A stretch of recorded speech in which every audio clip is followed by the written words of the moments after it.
Hello everyone, welcome back to my channel. और हम सभी अभी जा रहे हैं बड़ैया माँ के दर्शन को। जी हाँ, तो ये हम जा रहे हैं लखीसराय से। लखीसराय अशोक धाम, जब हमने धाम की जो यात्रा की थी उसके बाद हम सभी 17 किलोमीटर फिर आगे जाकर हम जा रहे हैं त्रिपुर सुंदरी के दर्शन को। और त्रिपुर सुंदरी का जो ये मंदिर है वो 151 मीटर ऊंचा है, ये देख सकते हो। और यहाँ सोने के कलश आपको ऊपर में दिख सकते हैं गुम्बद में। और सभी चारों तरफ ना पूरा सामान का दुकान कह सकते हैं, मतलब बहुत सारी चीज़ें वहाँ आपको मिल जाती है। फिर प्रसाद का, खाने पीने की दुकान, बहुत सारी चीज़ें। फिर हम चले गए थे अंदर माँ के दर्शन को। तो ये जो गेट है वो मैं पीछे से चली गई थी।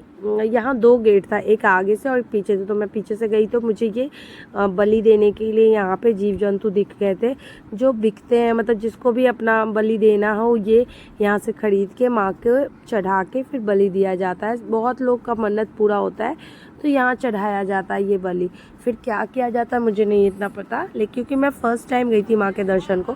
और माँ का तो मंदिर है वो ज़मीन से 12 फीट ऊंचा है, मतलब बहुत ऊंचा है, ज़मीन से बहुत ऊंचा, ये देख सकते हो। और यहाँ माँ ना मिट्टी के पिंड के स्वरूप में विराजमान है। यहाँ पे आपकी खूबसूरती देख सकते हो, कितना खूबसूरत माँ के मंदिर को पूरा सजाया हुआ है बाहर से। फिर हम सीढ़ी चढ़ के ऊपर गए, क्योंकि ये जो मंदिर है 12 फीट ऊंचा, मैंने पहले भी बताया है। नॉर्मल ज़मीन से बहुत ऊंचा मंदिर है, क्योंकि माँ यहाँ थोड़ी सी ऊंचाई पे विराजमान है। ये मंदिर श्रीधर जी के द्वारा ही निर्मित है, जिन्होंने वैष्णो देवी का निर्माण करवाया है। उनके द्वारा ही ये बड़ैया में ये मंदिर स्थित है। जो मान्यताएं और जो वहाँ पे कहानियाँ फिर पंडित पुजारी जी लोग जो बताए वही मैं बता रही हूँ। यहाँ औरत पूजा करवाती है, ये देख सकते हो। यहाँ पुजारी जो है वो औरत है। सबसे पहली बार मैंने देखा कि कोई औरत यहाँ मतलब किसी मंदिर में पूजा करवा रही है, मैंने अपने आँखों से पहली बार देखा है। और यहाँ देख सकते हो ये माँ का पिंड रूप में पूजा होता है। यहाँ 9 रूप विराजमान है, लेकिन सरस्वती, काली और लक्ष्मी की यहाँ पूजा की जाती है। और ये जो देख रहे हो ना, ये गंगा की मिट्टी के द्वारा पिंड बनाए हुए हैं, जिनको माँ की चुनरी से अच्छे से उड़ाया हुआ है। और ये सभी पिंड स्वरूप में यहाँ माँ विराजमान है। काफ़ी यहाँ मान्यताएं हैं।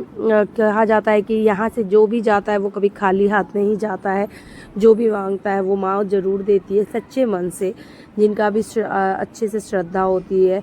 तो देखते हैं माँ क्या करती हैं, जो मैंने कहा है, जो मैंने बोला है। क्योंकि वहाँ तो कहा ही गया था कि आप जो मांगोगे वो मिलेगा। तो फिर यहाँ की व्यवस्था तो मैं बताऊंगी कि काफ़ी अच्छी है, क्योंकि यहाँ पे आपको पूजा करवाने के लिए भी टोकन कटवाना पड़ता है। बहुत सारी चीज़ें वहाँ पे लिखी हुई थी, रसीद काउंटर आपको दिख सकता है। फिर माँ का सबसे खूबसूरत मुझे ये सजावट लगा, यहाँ पे ओम एंड क्लीम चामुंडाय विच्चे भी लिखा हुआ था, मतलब मंत्र भी लिखे हुए थे। फिर माँ का पूरा ऊपर नाम लिखा हुआ था। मैंने थोड़े से फ़ोटोज़ क्लिक किए, अपने वीडियोज़ बनाए। और फिर हम यहाँ पे हवन करने के लिए आ गए थे। हवन कुछ इस तरह से किया जाता है, कहा जाता है कि ये जो मंदिर है ना काफ़ी साल पुराना है, मतलब वैष्णो देवी के टाइम का ये मंदिर पुराना है। और यहाँ जो ये राख जो जल रही है ना, इसे बच्चों को लगाने से ना कोई भी बीमारी नहीं होती, सब ऐसे बोलते हैं। हम तो लाए नहीं थे। फिर यहाँ भी नारियल लड़के के द्वारा ही फोड़ा जाता है। तो मेरी दी के जो देवर गए थे उन्होंने यहाँ नारियल फोड़ा था, सभी नारियल को। इन्होंने भी एक बार में ही सभी नारियल फोड़े थे। और सच बताओ ना तो एक बार में ही सभी नारियल फोड़े जाते हैं। ये लोग खुद बड़ैया लखीसराय के ही हैं, और इन लोगों को शुरू से पता है कि किस तरह से पूजा करना है, करवाना है। तो ये सभी लखीसराय के ही लोग हैं। और ये देखो, ये सभी नारियल एक बार में ही फूटेगा। और सच बताओ ना तो मुझे काफ़ी अच्छा लगता है ये सभी चीज़ों के वीडियोस बनाना। और किसी को, मेरी फैमिली पे बिल्कुल ऐतराज़ नहीं होता है। मैं अब यहाँ ससुराल के फैमिली में पूछती हूँ। यहाँ पे माँ की पूरी कहानी लिखी हुई है, कुमारी पूजा का महत्व। और यहाँ भी माँ की पूजा करने के बाद कुमारी पूजा करवाना ज़रूरी होता है, बहुत सारी कहानियाँ होती है। तो इस तरह से हमने कुछ फ़ोटोज़ क्लिक करा है। हमारी जितनी भी फैमिलीज़ गए थे, बच्चे गए थे, सभी के साथ। श्री के पापा यहाँ का दर्शन नहीं किए क्योंकि वो बाहर ही रह गए थे। और कहा जाता है कि भाग वाले को यहाँ का दर्शन होता है। और सच बताओ ना तो श्री को मैं ज़बरदस्ती ऊपर लेकर आई सिर्फ दर्शन कराने के लिए। वो दर्शन की, थोड़ी सी फ़ोटोज़ क्लिक करवाए, बस कुछ इसी तरह से हमने माँ बड़ैया में माँ त्रिपुर सुंदरी का दर्शन किया और पूजा की। देखते रहे श्रेणी का ब्लॉग्स, लाइक एंड सब्सक्राइब।